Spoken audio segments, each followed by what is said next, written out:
not that you need any introduction, but maybe start with, what do you do at Amazon? My role at Amazon is to work with our partners like PackView and Helium 10 and our 2,500 partners globally to help them understand Amazon ad technology. I also kind of work as an inside out and outside in, right? So helping to understand what advertisers and partners are doing and bringing that back to our product teams, and then helping to understand what our product teams are doing and helping our partners understand what that is. I think that's the easiest way to describe my job. Mm-hmm. I like asking my kids what I do because they can't really ever describe it. And my kids just say, I work for Amazon, but I don't deliver packages. That's how they've come to describe my job. And you're the authoritative source of news where you can learn anything about Amazon advertising and more. A lot of what I do on LinkedIn is really designed around trying to give not just what's happening, but why you should care, mm-hmm. right? You can go anywhere and kind of get the what's the latest and greatest, but why as a advertiser or as a partner should you care about this new update, and what does it mean? Because ultimately, as digesters of content in this space, we have to break through all the noise to understand what's really important to us and where do we need to spend more time, or where do we need to kind of file something away as, hey, this is something I'll just kind of work on later. What do you see as the biggest retail media trends in 2025?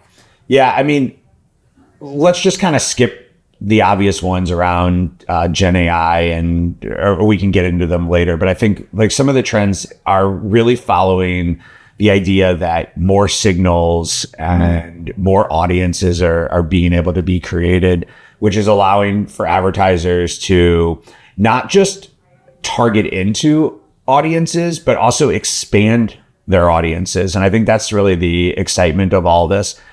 And I was meeting with an advertiser a couple of weeks back, and I said, well, if I brought one message back to Amazon, what would it be? And he goes, I want more data. And I go, okay, that's great. Everybody tells me they want more data. The question is, what are you going to do with it? Mm-hmm. And so if you look at like where we are today compared to where we were even 2 or 3 years ago, the amount of signals that we're getting from retail media networks, from Amazon in particular, is significantly greater than what we have ever had. So the question is how are you building that into your advertising campaign structure? How are you using that to boost your bids? How are you using that to expand your audience reach? And so it's not necessarily about what these trends are, but it's like, how are you actually applying these trends to your business and your brand? And Amazon has very much an API first and kind of a data unlock mentality, right? Yeah. Like giving you these signals to be able to do the things that you want to do.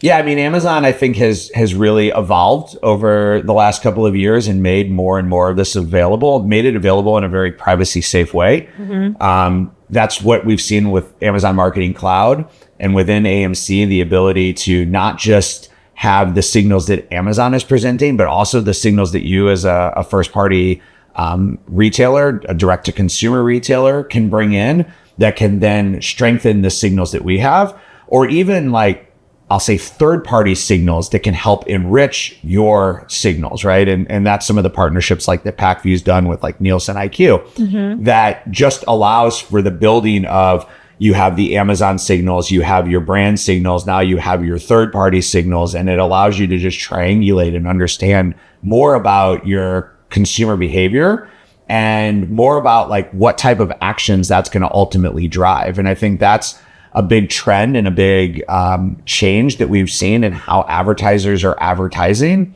which is that they're able to really go after the outcomes that they desire and see what that downstream impact looks like. Absolutely. All right. So there are a lot of retail media networks. Amazon is, definitely number one. We all know that by the data, the numbers.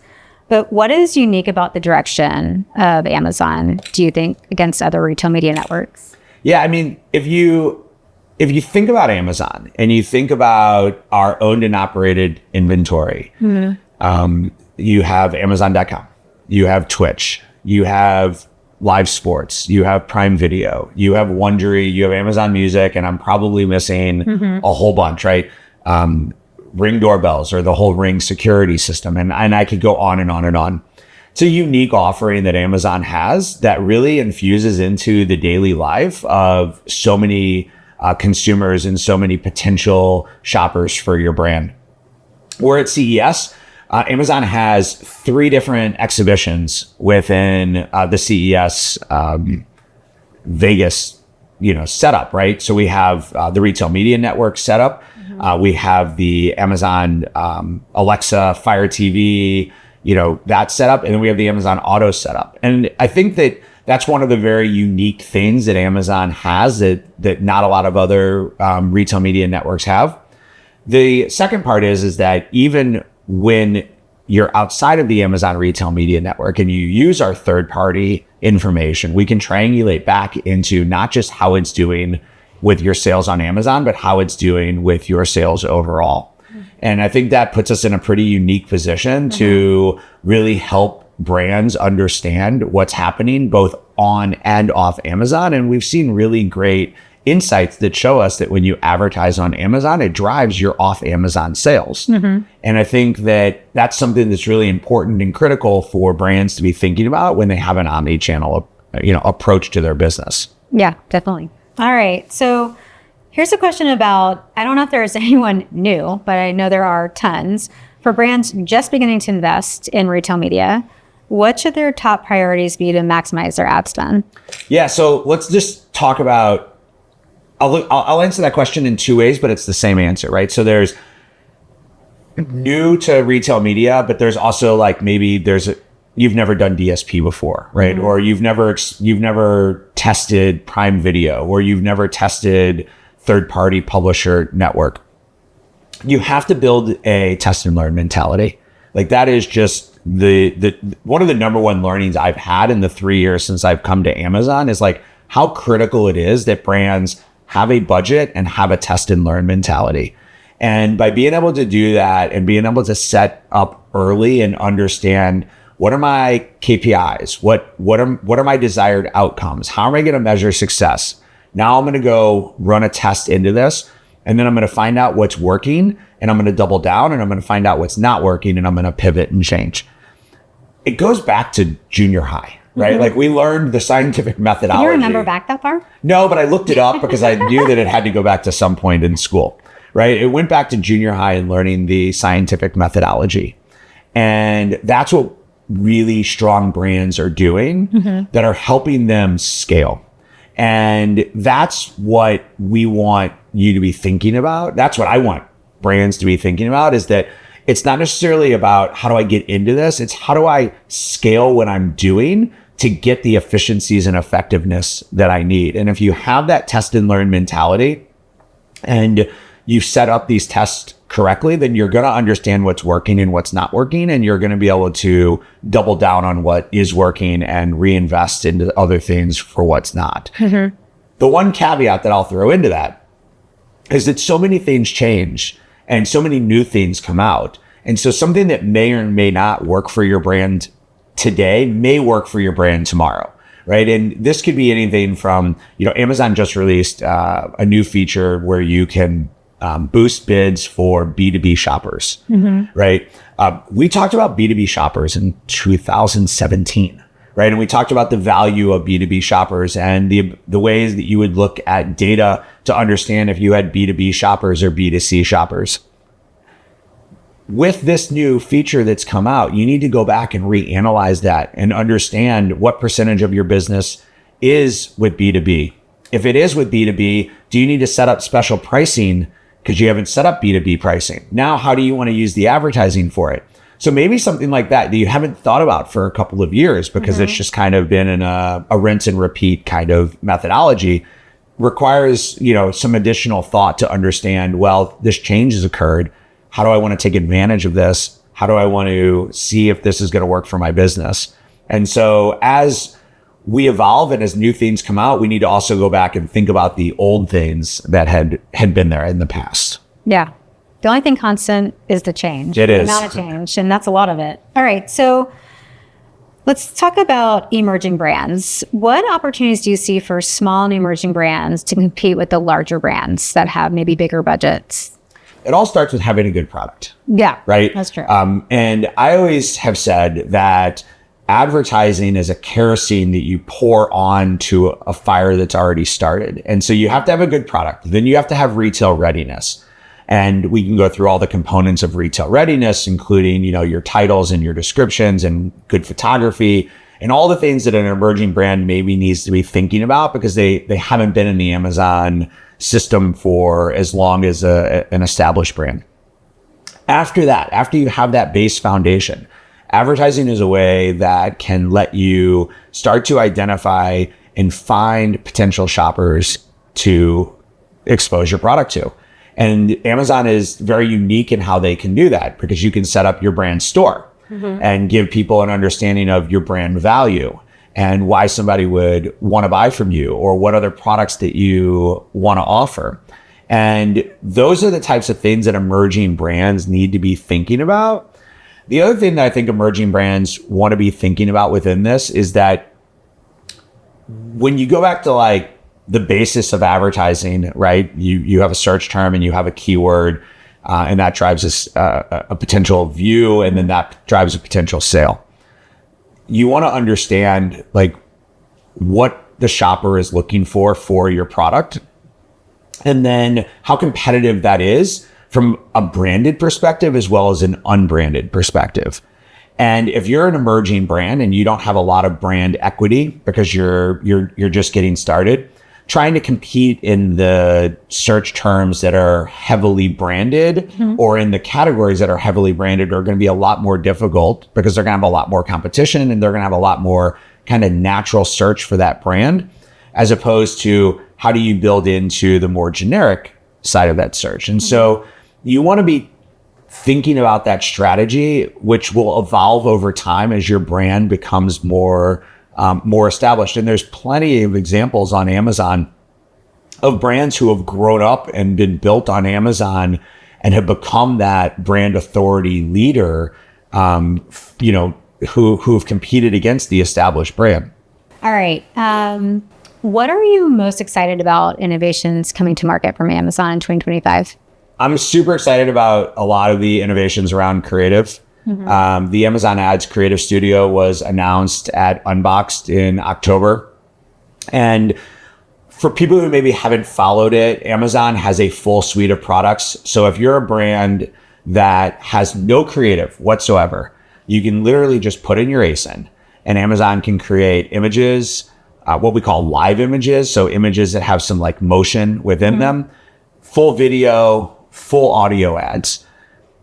On the other side, if you're an established brand and you're already creating advertisement for like linear TV, you can bring that content into the Creative Studio and Amazon will dissect it and build all of the individual units that you need for like display ads or for the video ads.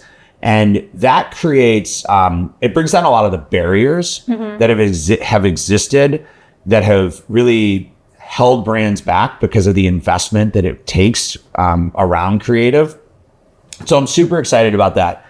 I'm also very excited about where we're going with, I'll say, Gen AI in general. I personally have been diving into Gen AI over the last 6 months. I use it almost daily in some way, shape, or form. And as I learn more about it and I learn more about what it can do for me and my job and my role, I start to think about like, how does this apply to a brand? How does this apply to an agency? Right? How does this apply to a tech provider? And I think that all of us have been using AI in like our core DNA, right? PackView was built off of an AI model. Amazon was built off of an AI model way before this Gen AI kick started 2 years ago now. But as we start to leap forward into the future, we're starting to see a lot of the challenges that sellers had being solved through some of these AI inventions. So whether it be something like titles or descriptions or as they announced at Accelerate, variable titles so that the shopper is seeing a title based on the search terms that they were searching for to make a more relevant connection between the search results and the potential product they want to buy. These are great things for the shopper experience, as well as for us as brands who are trying to grow our business, be more efficient and effective with our time. And I think we're just really scratching the surface of what this all means and what this all can mean. And I think that's like what excites me. Yeah. So you talked about creative and some of the listing builder stuff. Are there other ways that Amazon's infusing Gen AI into the platform that you want to talk about? Yeah. So, I don't know a ton about it, but I've been playing with Rufus, which is Amazon's Gen AI search. My recommendations to brands is, keep doing the basics that you need to be doing. But you should go into Rufus and you should ask it questions and you should see how your product shows up within that. Amazon hasn't released data about like how many people are using Rufus or anything, but around that. But at the end of the day, we know that these types of shopping agents and assistant agents are part of the future. But it's nothing for people to worry about. And here's why. We've been telling people since the beginning of Dawn, right? In 2016, when we were starting to teach people about advertising on Amazon, that you need to keep your catalog updated with all of the attributions of your product. And I'm still shocked at how many people today, if you run the catalog report, are missing attributions on their product. If you think about like how Gen AI works in general, and I don't have any specifics on like how the Amazon system works, but if you think about how Gen AI works is that it's a large language model that's trained. Well, what's training that is the catalog information that you're providing to Amazon. So it's really important that if you want to be successful within this, that you're including all the attributions about your product so that Amazon knows what your product is, how it's being used, what our alternative uses are, what color it is, what shape it is, what size it is, right? And it goes back to like a really easy example in search that I remember from years ago was like, okay, I want a black dress. Well, AI says, well, what kind of black dress do you want, right? Do you want a cocktail dress? Do you want a gown? Do you want, what is it? And then as you start to give more of those answers, the search can give you better results back. And that's what we as humans were doing on Amazon as part of our shopping process. And I think AI is just really evolving that to where you can have a more natural conversation, which is one that you would have had if you went into a store and you had a shopping assistant at the store. If you walked up and just said, I want a black dress, they would say, okay, well, what kind of black dress do you want? Yeah. And so now you can have that more natural conversation. And we're seeing that play out, not just with like shopping in Amazon, but with a lot of things within our daily lives. That makes a ton of sense.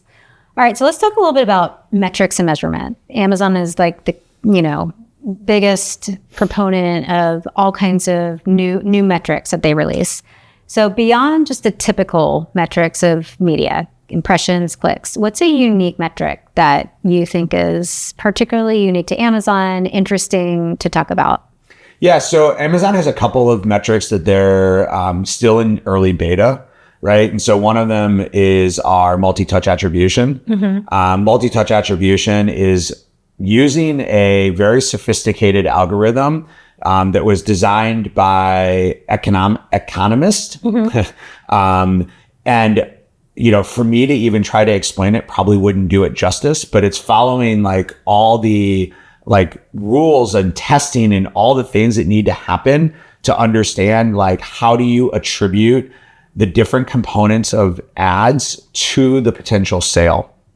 And what that's doing is it's going to allow you to understand the impact that your sponsored product, your sponsored brand, your sponsored display, and your DSP has on your overall sales that are happening. Whereas before, you maybe understood the path to purchase through like AMC, but you didn't really understand exactly how much weight to give each piece of that purchase. And so it's another one of those signals for brands to be able to see the impact that their advertising's having and how one piece of advertising may be impacting the other advertising that you do. And what you may find, and this was a case study that we shared at Unboxed, was that when this particular brand was spending more on DSP, they actually found their sponsored product ads to be more efficient and effective. And so what they were able to do is shift some of their dollars to the upper funnel advertising, because it was creating the awareness that was then driving the down funnel activity that they needed. The other, metrics, if you're not using them, is around like new to brand, or lifetime value, and understanding, how much what is the value of a particular brand, of a particular shopper over a period of time? What other products are they buying from you?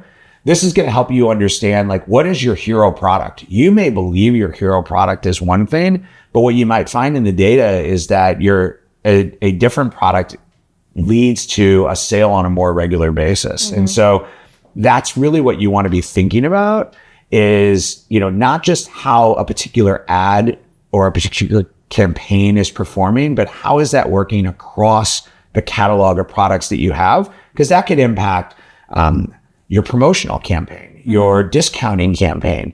It could determine what kind of inventory you bring in, right? Because if you think back to retail days, right, there was always lost leaders, and you should be thinking about if one sale can bring somebody in and create a subscribe and save down the road, there's a value in making an investment into that product in that campaign, because the value of that customer is so much higher.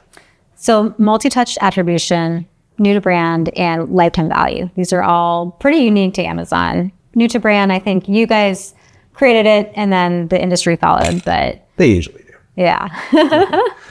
It's a good position to be in. Okay, So you talked a little bit about case studies. So the next question is, this is a little bit futuristic, and it's maybe a little bit of a guideline to our brands and agency partners to say, what would be an interesting case study to do for 2025? So if we're looking at, hey, how do we get on Unbox Stage, or talking about something really cool that we would do, what would be an interesting case study that you think people would be interested in? It's hard to answer that generically, because I have so many questions about, like, who's the brand? What are they trying to achieve? Ultimately, I think a great case study is one that is driving your brand forward and pushing you outside of your comfort zone of what you've always been doing, right? Like, the reason why people like case studies is because they become a proof point to give somebody else the confidence to try something, right? That's why that's why we all have them. That's why you have them as a sales organization, because you want to prove that when another brand came and used PackView, they were this much more efficient, more effective with their advertising. So the question is like, as a brand, what are you trying to break through to do? And what type of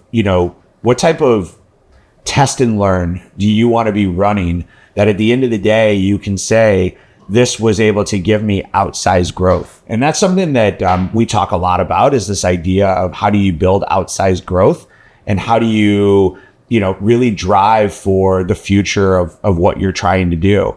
And, if you're looking at your business and you just want, your repeat growth year over year, then your case studies are probably more around like efficiency and effectiveness and improving your profit margins. Nothing wrong with any of that, right? If you want outsized growth, then that's where you need to be testing into new ad types, testing into new metrics that you haven't been using to drive your business, and really thinking kind of outside of the box about, where is that growth going to come from, and how am I going to measure its success? So maybe the advice is, as you're planning for the year, you come up with 3 to 5 test and learns based on, hey, we really want to move the needle in our business this year. And you go kind of attack a couple of those.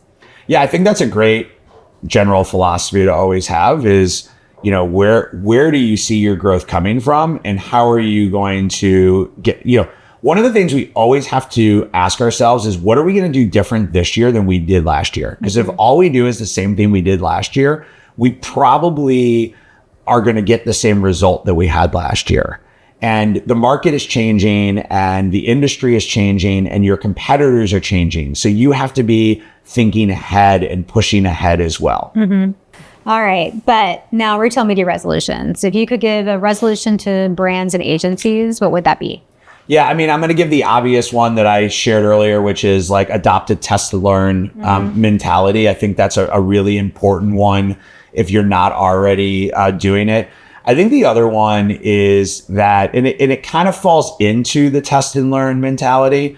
I think that one of the resolutions that we need to have within our businesses is that we need to understand how Gen AI is going to play into what we do on a daily, weekly, and annual basis, and how it can improve our lives. We didn't know what cell phones were when we first had cell phones, and when we first had cell phones in the 80s, they were called car phones, and they actually attached to the car.